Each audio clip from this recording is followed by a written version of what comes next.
Eu estava parada no semáforo da Avenida Paulista quando vi uma mulher magra, com roupas sujas, segurando um bebê no colo e estendendo a mão para os carros. Meu coração quase parou quando reconheci o rosto dela. Era Amanda, minha filha, minha Amanda, que tinha desaparecido há 8 meses sem dar notícias, estava ali, mendigando na rua com uma criança nos braços. Abri a porta do carro e gritei o nome dela. Amanda virou o rosto e, quando nossos olhos se encontraram, ela começou a chorar.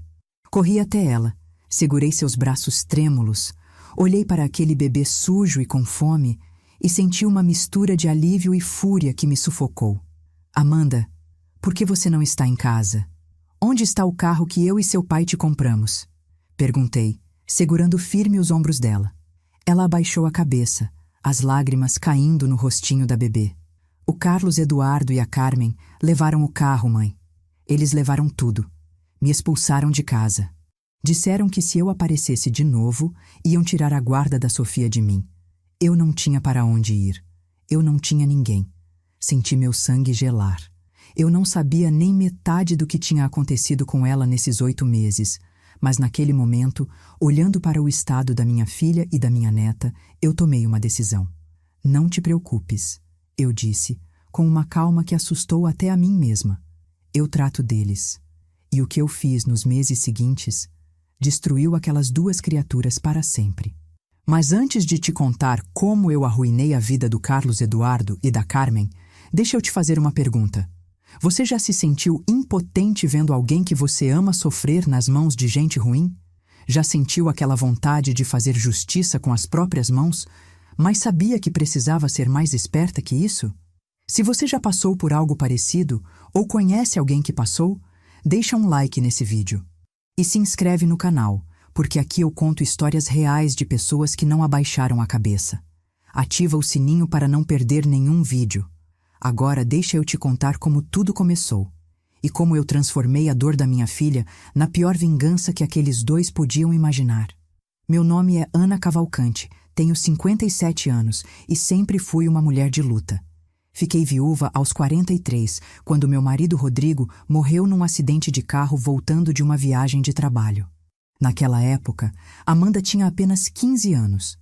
Eu lembro do desespero que senti quando a polícia bateu na minha porta naquela madrugada de setembro de 2011.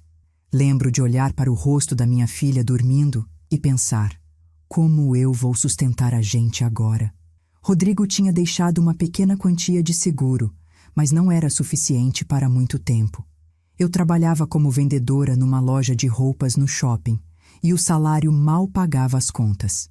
Então, eu fiz o que tinha que fazer.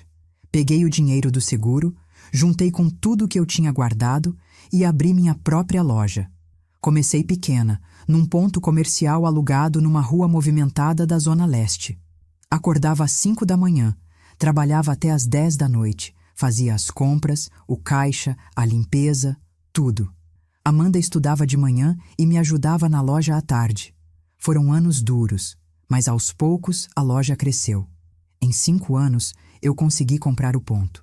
Em 8 anos, abri uma segunda loja. E quando Amanda completou 23 anos, eu tinha uma franquia de 3 lojas espalhadas pela cidade, faturando bem, com uma equipe de 15 funcionários. Eu tinha conseguido dar para a minha filha tudo o que eu sonhei. Paguei a faculdade dela inteira, de administração, comprei um apartamento de 2 quartos para ela morar quando se formasse, e quando ela se casou, eu e as economias que Rodrigo tinha deixado, bancamos um Chevrolet Onix 0 km avaliado em R$85 mil. Eu tinha vendido uma das lojas por R$320 mil para fazer uma reserva de emergência e tinha dado R$45 mil de presente de casamento para Amanda mobiliar a casa e começar a vida com tranquilidade. Tudo o que eu fiz pensando no futuro dela. Tudo que eu suei foi para que ela não passasse o que eu passei. E aí, ela conheceu o Carlos Eduardo. Carlos Eduardo apareceu na vida da Amanda quando ela estava no último ano da faculdade. Ele era 2 anos mais velho, trabalhava como gerente de vendas numa concessionária de carros e tinha aquele jeito charmoso que enganava todo mundo. Cabelo bem penteado, sempre de camisa social, perfume caro, sorriso fácil. Quando Amanda me apresentou ele, eu senti um aperto no peito que não conseguia explicar. Não era nada óbvio, nada que eu pudesse apontar e dizer: esse homem é um problema. Era só uma sensação estranha, um incômodo que eu tentei ignorar porque vi o quanto minha filha estava feliz. Eles namoraram por 1 ano e meio. Carlos Eduardo era atencioso, pelo menos na frente dos outros. Levava flores, pagava jantares, elogiava a Amanda o tempo todo. Mas eu comecei a notar pequenas coisas, a forma como ele falava das ex-namoradas, sempre colocando a culpa nelas por tudo que dava errado. A forma como ele ficava irritado quando Amanda demorava para responder mensagens. A forma como ele fazia piadinhas sobre o peso dela, sobre a roupa dela, sempre disfarçadas de brincadeira, mas que deixavam minha filha sem graça. Eu tentei conversar com ela algumas vezes, mas Amanda sempre defendia ele. Dizia que eu estava exagerando, que Carlos Eduardo a amava, que todo relacionamento tinha seus desafios. Quando eles anunciaram o noivado, eu mordi a língua e fingi estar feliz. Paguei o casamento inteiro, uma festa bonita num buffet para 150 pessoas, tudo o que Amanda sonhou. No dia do casamento, quando eu vi minha filha entrando na igreja de braço dado comigo, porque o pai dela não estava mais aqui para fazer isso, eu chorei. Chorei de emoção, mas também chorei de medo. Medo do que aquele homem podia fazer com a minha menina. E eu estava certa em ter medo. Logo depois do casamento, Carlos Eduardo começou a mostrar quem ele realmente era. Não de uma vez, não de forma óbvia. Foi aos poucos, como veneno pingando devagar. Primeiro, ele convenceu Amanda a pedir demissão do estágio que ela tinha conseguido numa empresa de logística. Disse que ela não precisava trabalhar, que ele ganhava bem o suficiente para sustentar os dois, que ela merecia descansar depois de anos estudando. Amanda achou romântico. Eu achei perigoso. Uma mulher sem renda própria é uma mulher vulnerável, e eu sabia disso melhor do que ninguém. Depois, ele começou a controlar os horários dela. Ligava o tempo todo perguntando onde ela estava, com quem estava, o que estava fazendo. Se Amanda demorava para atender, ele ficava furioso. Dizia que ela estava escondendo alguma coisa, que ele não confiava nela. Amanda começou a sair cada vez menos, a recusar convites das amigas, a cancelar almoços comigo. Quando eu perguntava o motivo, ela dizia que estava cansada, que preferia ficar em casa. Mas eu via nos olhos dela que não era verdade. Ela estava com medo. Medo de contrariar o marido. Então veio a sogra. Carmen era uma mulher de 62 anos, viúva, que morava sozinha num apartamento alugado na Zona Norte. Ela era daquele tipo de mãe que acha que o filho é perfeito e que qualquer mulher que se aproxime dele é uma interesseira. Desde o início, Carmen deixou claro que não gostava de Amanda. Fazia comentários maldosos sobre a roupa dela, sobre o jeito dela arrumar a casa, sobre a comida que ela fazia. Dizia que Amanda tinha dado sorte de encontrar um homem como Carlos Eduardo, porque com aquele jeitinho tímido dela, ia morrer solteira.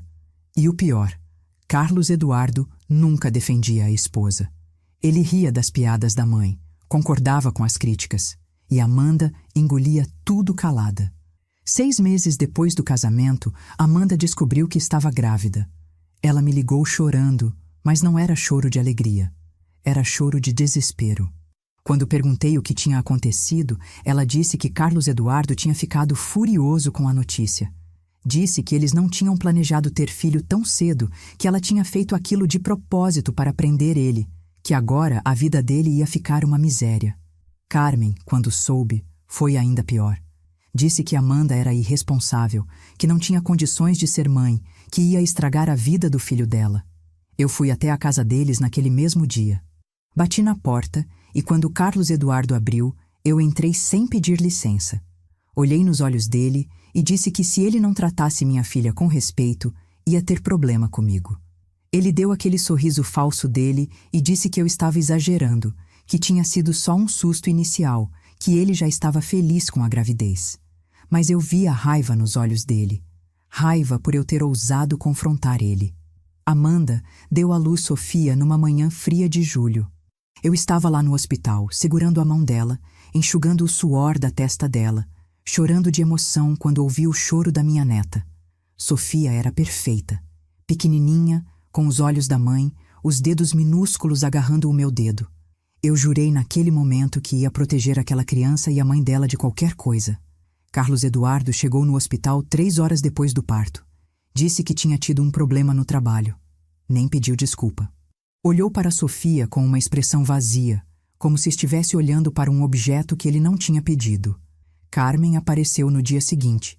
Ficou 10 minutos, disse que o bebê era feio e foi embora. Os primeiros meses depois do nascimento de Sofia foram um inferno para Amanda. Ela estava sozinha em casa com um bebê recém-nascido, sem dormir direito, sem ajuda. Carlos Eduardo saía de manhã cedo e voltava de madrugada. Quando chegava em casa, reclamava do choro da bebê, reclamava da bagunça, reclamava de tudo. Amanda estava exausta, com olheiras profundas, emagrecendo cada dia mais. Eu ia lá toda semana levar comida, ajudar com a limpeza, cuidar da Sofia para Amanda poder dormir algumas horas. Mas cada vez que eu aparecia, Carlos Eduardo ficava irritado. Dizia que eu estava mimando Amanda, que ela precisava aprender a se virar sozinha. Foi então que as coisas começaram a piorar de verdade. Uma tarde, Amanda me ligou desesperada. Estava soluçando tanto que mal conseguia falar.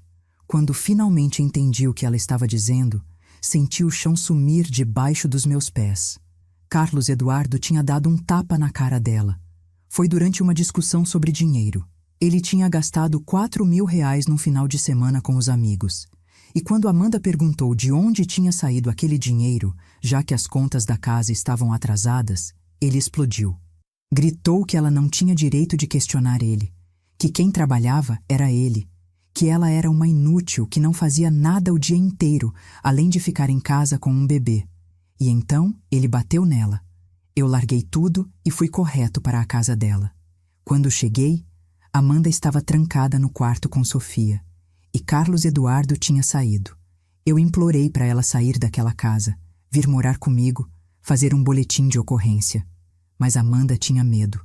Disse que Carlos Eduardo tinha pedido desculpas, que tinha chorado, que tinha jurado que nunca mais ia acontecer. Disse que ele estava estressado por causa do trabalho, que ela tinha exagerado na reação, que tinha sido culpa dela por ter pressionado ele sobre dinheiro. Eu reconheci aquelas palavras. Era o discurso clássico de uma vítima de violência doméstica tentando justificar o abuso. Eu tinha visto isso em reportagens, tinha ouvido histórias, mas nunca imaginei que minha própria filha estaria nessa situação. Fiquei com ela o resto do dia. Conversamos muito. Eu disse que amava ela, que ia apoiar ela em qualquer decisão, mas que ela precisava pensar em Sofia também, que aquela criança não merecia crescer num ambiente violento. Amanda prometeu que ia pensar, que se acontecesse de novo, ia embora. Mas as semanas passaram e Amanda não saiu de lá. Carlos Eduardo voltou a ser charmoso por um tempo. Trazia presentes, fazia jantares, elogiava Amanda. Ela acreditou que ele tinha mudado. Eu sabia que era só teatro, mas não podia fazer nada além de estar presente. Então Carmen começou a aparecer mais na casa deles. No início, Amanda achou que era um sinal bom, que a sogra estava tentando se aproximar. Mas logo ficou claro qual era o plano. Carmen tinha perdido o apartamento onde morava porque não conseguia pagar o aluguel. Ela queria se mudar para a casa de Amanda e Carlos Eduardo. E ele, claro, concordou sem nem consultar a esposa. Carmen se mudou numa terça-feira à tarde. Levou 2 malas de roupa, uma televisão velha e uma caixa de coisas que ela disse serem relíquias de família.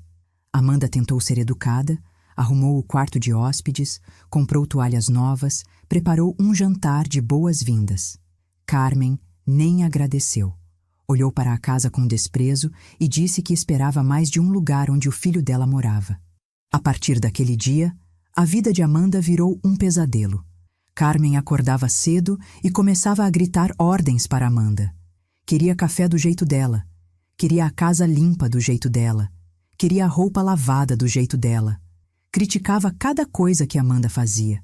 Dizia que a comida estava ruim, que a casa estava suja, que Sofia estava mal cuidada. E Carlos Eduardo nunca defendia a esposa. Pelo contrário, ele concordava com a mãe. Dizia que Amanda era preguiçosa, que não sabia fazer nada direito, que era um peso na vida dele. Amanda começou a me ligar chorando quase todo dia.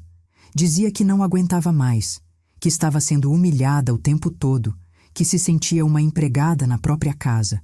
Eu implorava para ela sair de lá, mas ela tinha medo. Carlos Eduardo tinha começado a fazer ameaças. Dizia que se Amanda saísse de casa, ele ia brigar pela guarda de Sofia. Dizia que ia provar na justiça que ela era uma mãe incompetente, que não tinha renda, que não tinha onde morar. E Carmen reforçava essas ameaças. Dizia que conhecia advogados, que ia fazer Amanda perder a filha, que ia provar que ela era louca. Foi então que eles começaram a roubar o dinheiro dela. Amanda tinha guardado os 45 mil reais que eu dei de presente de casamento numa poupança em nome dela. Era o dinheiro dela, a única segurança que ela tinha. Mas Carlos Eduardo descobriu a senha da conta. Ele tinha acesso ao celular dela, lia as mensagens dela, controlava tudo. E num dia, quando Amanda foi checar o saldo, descobriu que a conta estava zerada. Carlos Eduardo tinha transferido todo o dinheiro para a conta dele. Quando Amanda confrontou ele, Carlos Eduardo disse que aquele dinheiro era do casal, que ele tinha todo o direito de usar, que tinha investido numa oportunidade de negócio que ia dar muito retorno. Mas Amanda nunca viu um centavo de volta. O dinheiro tinha sumido. Eu fiquei furiosa quando Amanda me contou.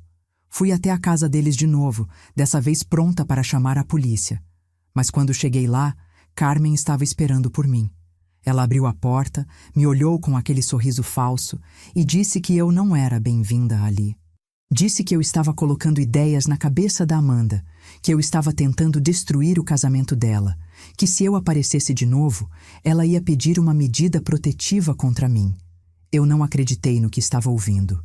Olhei para Amanda, esperando que ela dissesse alguma coisa, mas minha filha estava de cabeça baixa, segurando Sofia no colo, tremendo. Ela não disse nada. Estava completamente dominada por aquelas duas pessoas. Saí de lá com o coração partido. Liguei para Amanda todo dia durante uma semana, mas ela não atendia. Mandei mensagens, mas ela não respondia.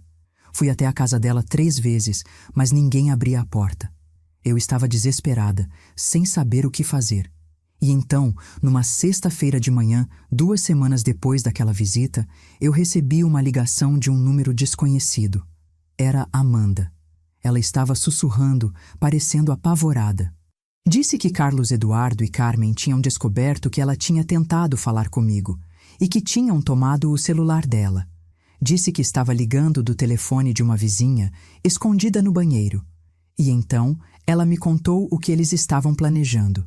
Carlos Eduardo queria vender o apartamento. O apartamento que eu tinha comprado para minha filha, que estava no nome dela. Ele tinha forçado Amanda a assinar uma procuração dando poder para ele negociar o imóvel. Amanda tinha assinado porque ele ameaçou bater nela de novo, e Carmen tinha dito que se ela não assinasse, iam embora com Sofia e Amanda nunca mais ia ver a filha. Eu senti uma fúria que nunca tinha sentido na vida. Desliguei o telefone e saí correndo. Fui direto ao cartório onde o apartamento estava registrado. Consegui uma cópia da matrícula do imóvel e descobri que, de fato, havia uma procuração registrada 3 dias antes. Carlos Eduardo já tinha colocado o apartamento à venda por 320 mil reais. O mesmo valor que eu tinha guardado da venda da minha loja. Liguei para um advogado que eu conhecia, o Dr. Henrique, que tinha me ajudado com os contratos das minhas lojas. Expliquei a situação. Ele disse que era possível tentar anular a procuração se conseguíssemos provar que tinha sido feita sob coação, mas que ia ser difícil sem que Amanda prestasse depoimento. E eu sabia que Amanda estava com tanto medo que nunca ia ter coragem de fazer isso. Então o Dr. Henrique me deu um conselho. Ele disse que antes de tomar qualquer medida legal, eu precisava de provas. Provas de que Amanda estava sendo ameaçada. Provas de que Carlos Eduardo tinha roubado o dinheiro dela. Provas de tudo. Caso contrário, ia ser a palavra dela contra a dele. E num processo de família, isso raramente terminava bem para a vítima. Contratei um investigador particular. Um homem discreto chamado Marcelo, que tinha experiência em casos de violência doméstica. Pedi para ele seguir Carlos Eduardo, gravar conversas, se possível, documentar tudo. Paguei 10 mil reais adiantados. Era caro, Mas eu não me importava. Ia gastar cada centavo que eu tinha para proteger minha filha.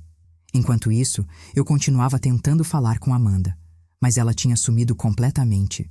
Não atendia ligações, não respondia mensagens, não aparecia em lugar nenhum.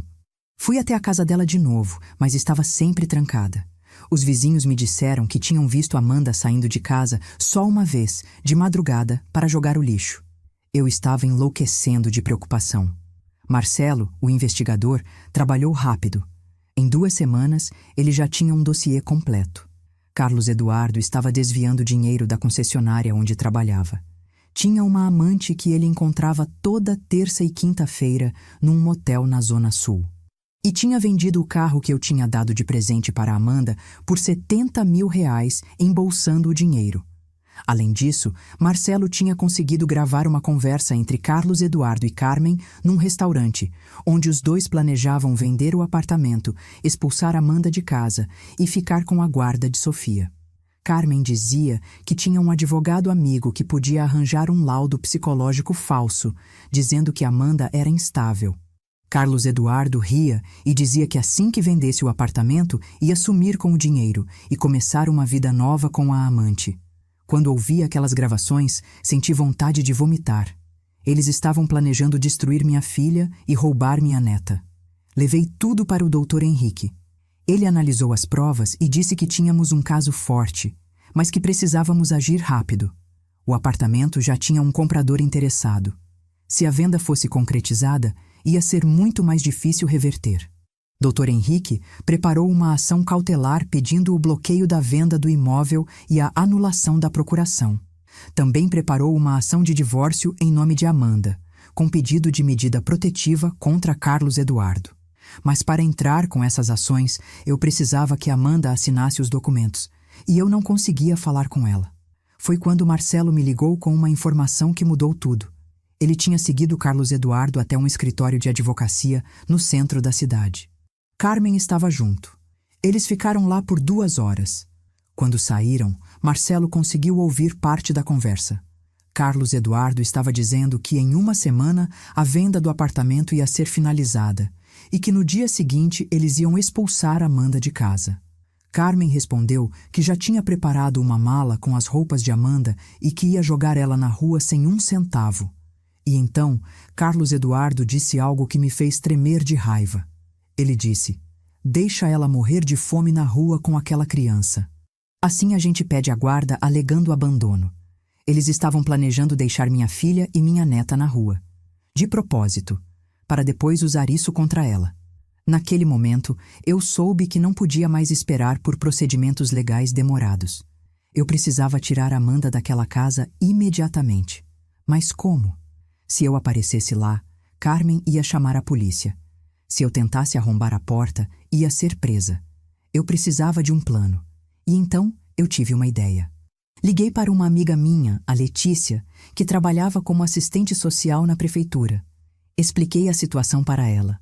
Letícia me disse que se houvesse uma denúncia anônima de maus tratos a uma criança, a assistência social tinha o direito de fazer uma visita domiciliar obrigatória. E se encontrassem indícios de negligência ou violência, podiam retirar a criança do lar temporariamente. Fiz a denúncia anônima naquele mesmo dia. Disse que tinha ouvido gritos de criança vindo daquela casa, que tinha visto uma mulher sendo agredida, que estava preocupada. 2 dias depois, uma equipe da assistência social bateu na porta da casa de Amanda. Carmen atendeu, furiosa, mas teve que deixar a equipe entrar. Letícia estava junto e me ligou discretamente do banheiro. Disse que tinha encontrado Amanda trancada no quarto com Sofia. Amanda estava muito magra, com hematomas nos braços, e Sofia estava com a fralda suja há horas. A casa estava imunda, com louça empilhada na pia, lixo acumulado, um cheiro horrível. Letícia disse que ia recomendar que Sofia fosse retirada da guarda temporária dos pais até que a situação fosse avaliada. Mas antes que isso acontecesse, Amanda fez algo que ninguém esperava. Ela saiu correndo do quarto com Sofia no colo, passou direto pela equipe da assistência social, passou por Carmen, que tentou segurá-la, e correu para a rua. Letícia me ligou desesperada, dizendo que Amanda tinha fugido e que não sabiam para onde ela tinha ido. Eu rodei a cidade inteira procurando por ela. Fui em todos os lugares que Amanda conhecia. Fui na casa de amigas, fui em praças, fui em abrigos. Nada. Amanda tinha desaparecido. Carlos Eduardo registrou um boletim de ocorrência dizendo que a esposa tinha fugido com a filha e que ele estava preocupado. Carmen deu entrevista para um jornal local dizendo que a nora era desequilibrada e que tinha sequestrado a neta. Eles estavam construindo uma narrativa onde Amanda era a vilã. Passei 8 meses procurando por ela. 8 meses de desespero, sem dormir direito, sem conseguir me concentrar em nada. Fechei 2 das minhas lojas porque não tinha cabeça para trabalhar. Gastei mais de R$100.000 contratando investigadores, colocando cartazes, oferecendo recompensa. Nada. Até aquela manhã de terça-feira, quando eu estava voltando de uma reunião com um dos investigadores, parada no semáforo da Avenida Paulista, e vi minha filha pedindo esmola enquanto segurava Sofia nos braços. Levei Amanda e Sofia direto para a minha casa. Coloquei as 2 no banco de trás do carro, tranquei as portas e dirigi em silêncio. Amanda estava tremendo, segurando Sofia com tanta força que eu temia que machucasse a criança. Mas quando olhei pelo retrovisor, vi que não era medo do que eu ia fazer. Era alívio. Alívio de finalmente estar segura. Quando chegamos em casa, preparei um banho quente para Amanda enquanto esquentava leite para Sofia. A bebê estava desnutrida, com assaduras graves, e chorava sem parar. Levei as 2 para o hospital naquela mesma tarde. O pediatra que atendeu Sofia ficou chocado com o estado da criança. Disse que ela estava com anemia, desidratação e sinais de negligência severa. Perguntou se eu queria fazer um boletim de ocorrência. Eu disse que sim, queria tudo documentado. Enquanto esperávamos os exames de Sofia, Amanda começou a falar. Ela me contou tudo. Cada detalhe dos 8 meses em que esteve desaparecida. Cada humilhação, cada ameaça, cada momento de desespero. Depois que fugiu da casa com Sofia, Amanda não tinha para onde ir. Não tinha dinheiro, não tinha celular, não tinha documentos porque Carlos Eduardo tinha escondido tudo. Ela passou as primeiras noites dormindo numa praça, escondida atrás de uns arbustos, com medo de que alguém a reconhecesse e avisasse Carlos Eduardo. Sofia chorava de fome e Amanda não tinha como comprar leite. Ela tentou pedir ajuda para algumas pessoas, mas a maioria desviava o olhar. Alguns davam uma moeda, outros xingavam e mandavam ela arrumar um emprego. Uma mulher que vendia café na rua teve pena dela e deu um pão e um copo de leite. Perguntou por que Amanda estava naquela situação. Amanda começou a chorar e contou um pouco da história. A mulher disse que conhecia um abrigo que aceitava mães com crianças. Levou Amanda até lá naquela tarde.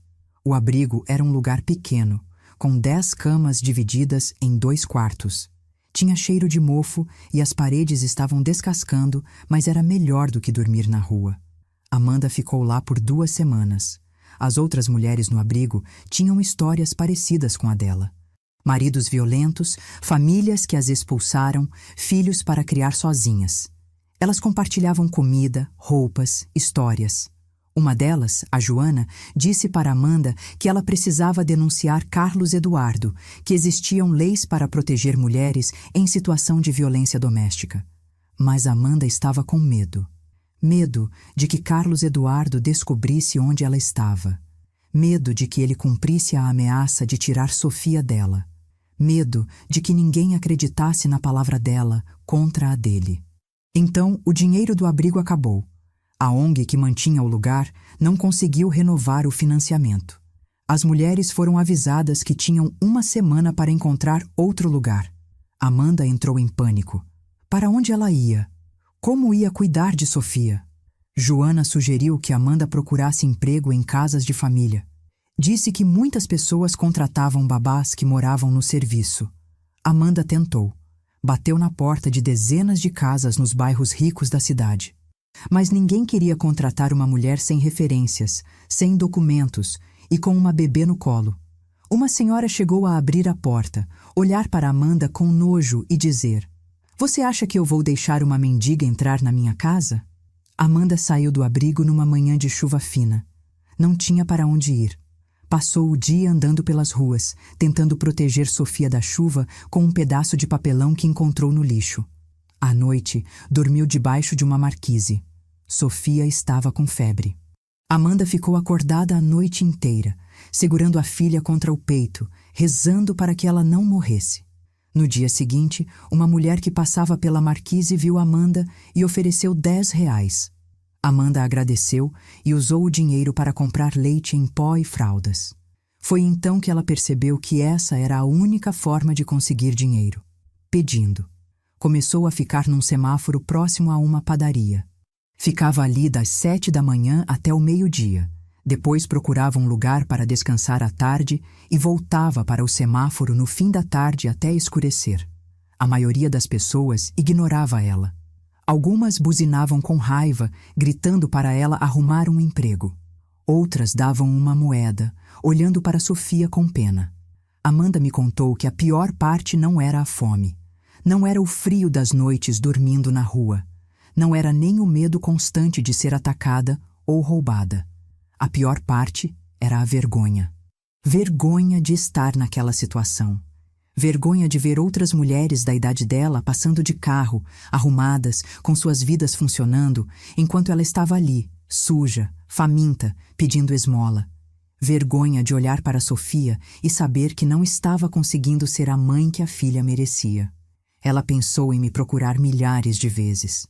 Mas Carlos Eduardo tinha colocado na cabeça dela que se ela voltasse para mim, ele ia acionar a justiça, ia provar que ela tinha abandonado a filha, ia tirar Sofia dela.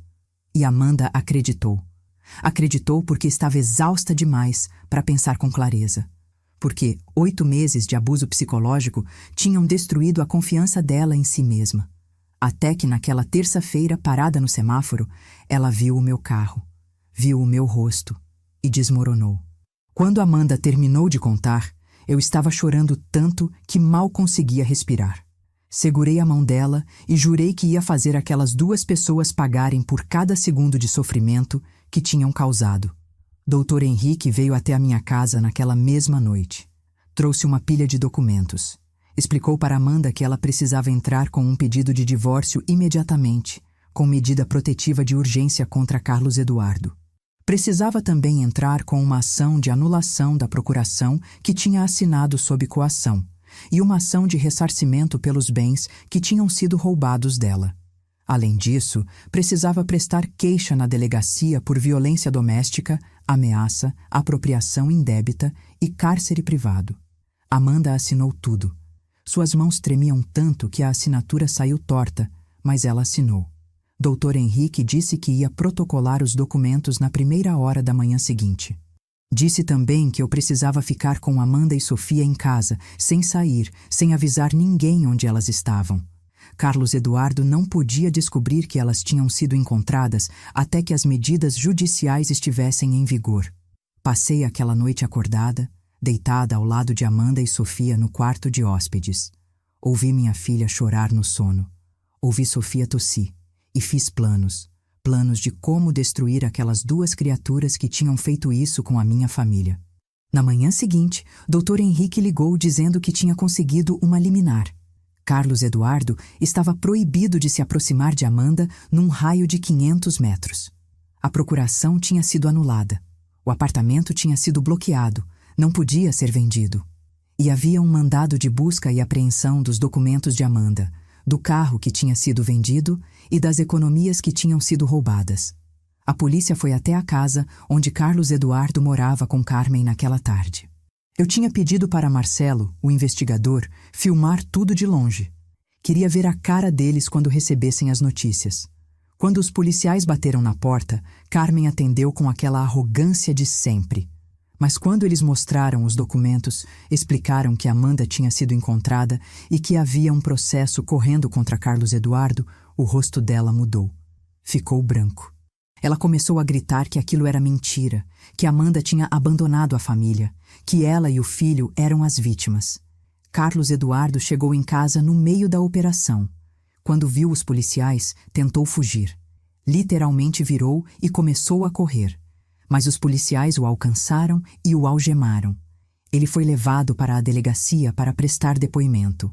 Carmen foi junto, gritando o tempo todo que aquilo era uma injustiça. Na delegacia, Dr. Henrique estava esperando. Ele tinha levado todas as provas que Marcelo tinha reunido. As gravações da conversa no restaurante, os comprovantes de que Carlos Eduardo tinha desviado dinheiro da concessionária, as fotos dele com a amante, os documentos provando que ele tinha vendido o carro sem autorização de Amanda. Tudo. O delegado ouviu tudo com atenção.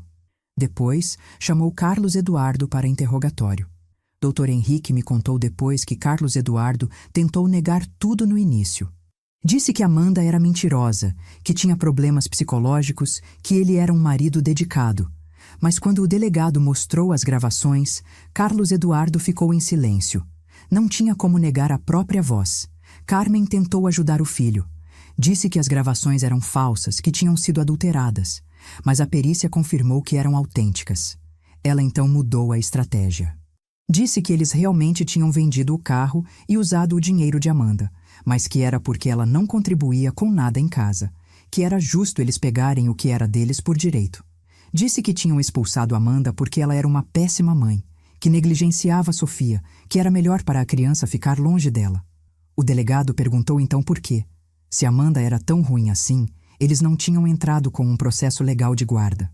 Por que simplesmente a expulsaram de casa sem documentos, sem dinheiro, sem nada? Carmen não soube responder.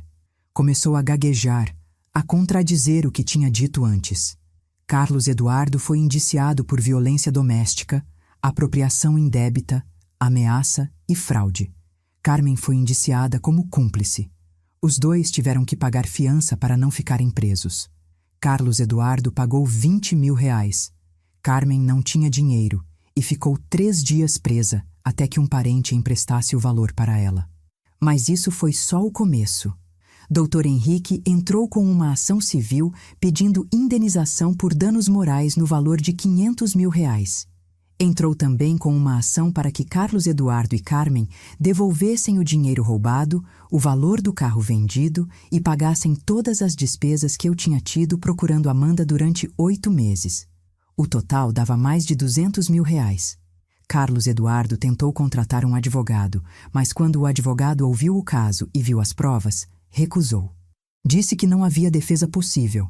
Carlos Eduardo teve que se defender sozinho. A audiência foi marcada para 1 mês depois. Nesse meio tempo, aconteceram coisas interessantes. A concessionária onde Carlos Eduardo trabalhava descobriu, através do processo, que ele tinha desviado dinheiro. Fizeram uma auditoria interna e encontraram um rombo de R$ 150.000. Demitiram ele na hora e entraram com um processo criminal. Carlos Eduardo passou de gerente de vendas para desempregado e réu em questão de dias. A amante dele, quando descobriu que ele estava falido e processado, terminou o relacionamento por mensagem. Bloqueou ele em todas as redes sociais. Carmen foi despejada do apartamento onde morava antes de se mudar para a casa de Carlos Eduardo, porque tinha meses de aluguel atrasado. Tentou voltar para lá, mas o proprietário já tinha alugado para outra pessoa. Ela não tinha para onde ir. Tentou ficar na casa de Carlos Eduardo, mas o apartamento também estava em processo de despejo, porque ele não pagava o aluguel há 4 meses. A vida deles estava desmoronando. E eu não senti um pingo de pena. Mas eu ainda não tinha terminado. Lembrei que Carlos Eduardo e Carmen tinham dado entrevista para um jornal local dizendo que Amanda era desequilibrada e tinha sequestrado a filha. Aquela reportagem tinha saído online e ainda estava no ar. Eu entrei em contato com o jornal, expliquei a situação real, mostrei os documentos do processo e exigi que publicassem uma retratação. O jornal publicou uma matéria nova com o título "Mãe acusada de sequestro era na verdade vítima de violência doméstica e foi expulsa de casa". A matéria contava toda a história, com detalhes sobre o golpe que Carlos Eduardo e Carmen tinham aplicado, sobre os 8 meses que Amanda passou na rua, sobre as provas que estavam no processo. Incluía até uma foto que eu tinha autorizado, mostrando Amanda no hospital com Sofia desnutrida. A matéria viralizou. Em 2 dias, tinha mais de 500.000 compartilhamentos. As pessoas estavam furiosas. Os comentários eram todos contra Carlos Eduardo e Carmen. Alguns chamavam eles de monstros, de criminosos, de lixo humano. Outras pessoas compartilhavam histórias parecidas que tinham vivido ou que conheciam. O caso ganhou até uma hashtag: Justiça para Amanda. Carlos Eduardo tentou se defender nas redes sociais. Criou um post dizendo que tudo era mentira, que Amanda estava inventando coisas, que ele era a verdadeira vítima. Mas as pessoas não acreditaram. Os comentários no post dele eram tão agressivos que ele teve que apagar tudo e desativar as contas. Carmen tentou fazer o mesmo. Postou um vídeo chorando, dizendo que era uma avó que só queria o melhor para a neta, que estava sendo injustiçada. Mas alguém achou as gravações que Marcelo tinha feito e vazou na internet. O áudio de Carmen dizendo: "Deixa ela morrer de fome na rua com aquela criança." O vídeo se espalhou como fogo. Carmen teve que sair de casa escondida, porque vizinhos começaram a xingar ela na rua. A audiência finalmente chegou. Eu fui junto com Amanda. Dr. Henrique tinha preparado tudo nos mínimos detalhes. Tinha testemunhas, documentos, laudos médicos, provas irrefutáveis. Carlos Eduardo e Carmen chegaram no fórum parecendo derrotados. Ele tinha emagrecido, estava com olheiras profundas, a roupa amarrotada. Ela estava sem maquiagem, com o cabelo despenteado, parecendo 10 anos mais velha. Quando entramos na sala de audiência, Amanda segurou minha mão com força. Eu disse para ela que estava tudo bem, que eu estava ali, que nada de ruim ia acontecer. Mas vi o medo nos olhos dela quando olhou para Carlos Eduardo. A juíza era uma mulher de uns 50 anos, de expressão séria. Ela leu o processo inteiro antes de começar a audiência. Levou quase 30 minutos. Quando terminou, tirou os óculos, olhou para Carlos Eduardo e Carmen e disse: "Vocês têm algo a dizer em sua defesa?" Carlos Eduardo levantou e começou um discurso preparado. Disse que Amanda tinha problemas psicológicos desde antes do casamento, que ele tinha tentado ajudar, mas que ela era instável. Disse que o dinheiro que ele tinha usado era dele por direito, porque ele trabalhava e sustentava a família. Disse que nunca tinha batido em Amanda, que ela estava exagerando, que o relacionamento deles tinha problemas normais como qualquer outro. A juíza o interrompeu. "Senhor Carlos Eduardo, eu ouvi as gravações onde o senhor planeja expulsar sua esposa de casa e deixá-la morrer de fome para depois pedir a guarda da criança, alegando abandono. Como o senhor explica isso?" Carlos Eduardo ficou em silêncio. Abriu a boca, fechou, abriu de novo. Não tinha resposta. A juíza então se virou para Carmen. "E a senhora? Que tipo de avó planeja deixar uma neta recém-nascida passar fome para prejudicar a mãe?" Carmen começou a chorar. Mas não era choro de arrependimento. Era choro de raiva. Raiva de ter sido pega. Raiva de estar ali sendo julgada. "Eu só queria proteger meu filho," ela disse, a voz trêmula. Aquela menina não prestava. Ela não era boa o suficiente para ele. Ela não merecia o que a gente deu para ela. "Vocês não deram nada para ela." A juíza respondeu, a voz fria. "Vocês roubaram tudo que ela tinha. Vocês a agrediram, ameaçaram e a jogaram na rua com uma criança de colo. Vocês são exatamente o tipo de pessoa que a lei de violência doméstica foi criada para combater." A juíza então leu a sentença. Carlos Eduardo foi condenado a pagar R$300 mil de indenização por danos morais para Amanda. Teve que devolver os R$45 mil que tinha roubado da poupança, mais os R$70 mil do carro vendido, com correção monetária e juros. Teve que pagar todas as despesas que eu tinha tido procurando Amanda, que totalizavam R$120 mil. No total, ele devia mais de R$600 mil. Carmen foi condenada como cúmplice e teve que pagar metade do valor, R$300 mil. Além disso, os dois foram proibidos de se aproximar de Amanda e Sofia. A medida protetiva foi tornada permanente. Se eles violassem, seriam presos imediatamente. O processo criminal ainda estava correndo. Carlos Eduardo ia responder por todos os crimes que tinha cometido. O advogado do Ministério Público disse que ele podia pegar até 8 anos de prisão. Quando saímos do fórum, Amanda estava chorando. Mas não era choro de tristeza. Era choro de alívio, de justiça, de liberdade. Nos meses seguintes, Carlos Eduardo e Carmen tentaram de tudo para não pagar o que deviam, mas Dr. Henrique foi implacável. Bloqueou as contas bancárias dos dois. Penhorou o pouco que eles tinham. Carlos Eduardo teve que vender o carro dele, a televisão, os móveis. Carmen teve que vender as joias que ela tanto prezava, aquelas que dizia serem relíquias de família. Mesmo assim, não foi suficiente. Eles não tinham nem um terço do valor que deviam. Então o juiz determinou que eles pagassem em parcelas mensais até quitarem a dívida. 30% da renda de cada um, por quanto tempo fosse necessário. Carlos Eduardo conseguiu um emprego como vendedor comum numa loja de eletrodomésticos. Ganhava um salário mínimo e meio. 30% disso ia direto para Amanda. Ele vivia num quarto alugado na periferia, comia marmita, andava de ônibus. A vida de luxo que ele tanto ostentava tinha acabado. Carmen tentou conseguir uma aposentadoria, mas descobriu que nunca tinha contribuído com o INSS porque sempre tinha dependido dos maridos e depois do filho. Ela não tinha direito a nada. Conseguiu um emprego de diarista. Limpava casas 3 vezes por semana. Ganhava pouco e 30% ia para Amanda. Ela morava num cortiço com outras 5 pessoas, dormindo num colchão no chão. 1 ano depois da sentença, eu estava passando perto da padaria onde Amanda costumava pedir esmola. E eu vi Carmen. Ela estava parada num semáforo com uma placa pendurada no pescoço escrito: "Preciso de trabalho. Aceito qualquer coisa." Ela me viu também. Nossos olhos se encontraram por um segundo. Eu vi o ódio no olhar dela, mas também vi o desespero, a humilhação. Ela estava vivendo exatamente o que tinha feito minha filha passar. E eu não senti pena nenhuma. Amanda se recuperou aos poucos. Foram meses de terapia, de reconstrução, de aprender a confiar de novo. Sofia cresceu saudável, feliz, rodeada de amor. Amanda voltou a estudar, fez um curso de gestão de negócios e hoje trabalha comigo na administração das lojas. Ela tem o próprio apartamento de novo, comprado com o dinheiro da indenização. Tem um carro novo, tem dignidade. Ela nunca mais falou com Carlos Eduardo. Ele tentou fazer contato algumas vezes, pedindo perdão, dizendo que tinha mudado. Mas Amanda bloqueou ele em tudo.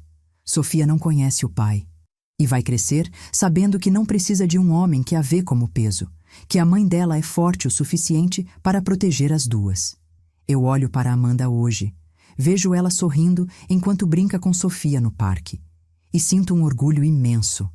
Orgulho de ter criado uma filha que, mesmo depois de tudo que passou, não perdeu a capacidade de amar, que não se tornou amarga, que escolheu reconstruir ao invés de se vingar. Porque a verdade é que a melhor vingança não foi destruir Carlos Eduardo e Carmen financeiramente. A melhor vingança foi mostrar que eles eram irrelevantes, que a vida de Amanda continuou, e melhor, sem eles. Que Sofia cresceu cercada de amor verdadeiro e nem percebe a ausência daquelas pessoas tóxicas. E quando eu vejo Carmen naquele semáforo, pedindo trabalho, suando debaixo do sol, eu não sinto satisfação. Eu sinto indiferença, porque ela não importa mais. Ela é só mais uma pessoa que tentou destruir minha família e falhou. Hoje, 3 anos depois daquele dia no semáforo, Amanda é uma mulher realizada. Namora um homem gentil, professor de educação física, que trata ela com respeito e adora Sofia. Eles estão planejando se casar no ano que vem. E dessa vez vai ser um casamento de verdade, baseado em respeito, parceria, amor genuíno. Sofia está com 4 anos agora. É uma menina esperta, cheia de energia, que adora desenhar e dançar. Ela não tem memórias daqueles meses horríveis. Para ela, a vida sempre foi essa. Segura, feliz, cheia de gente que a ama de verdade. Eu reabri as lojas que tinha fechado durante os meses de busca. Hoje tenho 5 unidades funcionando e estou planejando expandir para outras cidades. Meu negócio cresceu porque eu transformei a dor em combustível. Cada vez que eu pensava em desistir, lembrava da cara de Amanda pedindo esmola, e isso me dava forças para continuar.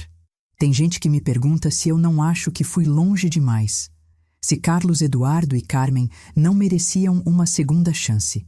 E minha resposta é sempre a mesma. Eles tiveram chances. Toda vez que Amanda pediu por respeito e eles escolheram humilhar. Toda vez que Sofia chorou de fome e eles escolheram gastar o dinheiro em si mesmos. Toda vez que minha filha implorou para ficar na própria casa e eles escolheram expulsar ela. Eles não foram vítimas das consequências. Eles foram vítimas das próprias escolhas. E hoje, quando durmo à noite, durmo em paz. Porque sei que fiz o que qualquer mãe faria. Protegi minha filha, não com violência, não com vingança barata, mas com inteligência, estratégia e a força da justiça. Se você está passando por algo parecido, se você tem uma filha, uma irmã, uma amiga que está sendo abusada por um parceiro, não fique em silêncio. Não espere que a situação melhore sozinha. Violência doméstica não é coisa pequena. Abuso psicológico não é frescura. E ninguém merece viver com medo dentro da própria casa. Documente tudo. Grave conversas se puder. Guarde mensagens. Tire fotos de hematomas. Vá na delegacia e faça boletim de ocorrência. Procure ajuda de um advogado especializado em direito de família. Ligue para o número 180, a Central de Atendimento à Mulher. Procure abrigos, casas de apoio, assistência social. Tem muita gente disposta a ajudar. Você só precisa dar o primeiro passo. E se você é a vítima, quero que saiba de uma coisa. Não é sua culpa. Não importa o que ele disse, não importa quantas vezes ele fez você acreditar que você merecia aquilo. Não é verdade. Você merece respeito, você merece paz, você merece ser feliz. E é possível recomeçar. Eu vi minha filha reconstruir a vida dela do zero e ela hoje é mais forte do que nunca. Não abaixe a cabeça. Não aceite migalhas de afeto disfarçadas de amor. Não permita que ninguém roube sua dignidade. Porque dignidade não se negocia. E justiça, às vezes demora, mas sempre chega. Eu sou Ana Cavalcante, e essa foi a história de como salvei minha filha e destruí as pessoas que tentaram acabar com ela. Se essa história tocou você de alguma forma, deixa um like aqui embaixo. Se conhece alguém que precisa ouvir isso, compartilha. E me conta aqui nos comentários. De onde você está assistindo?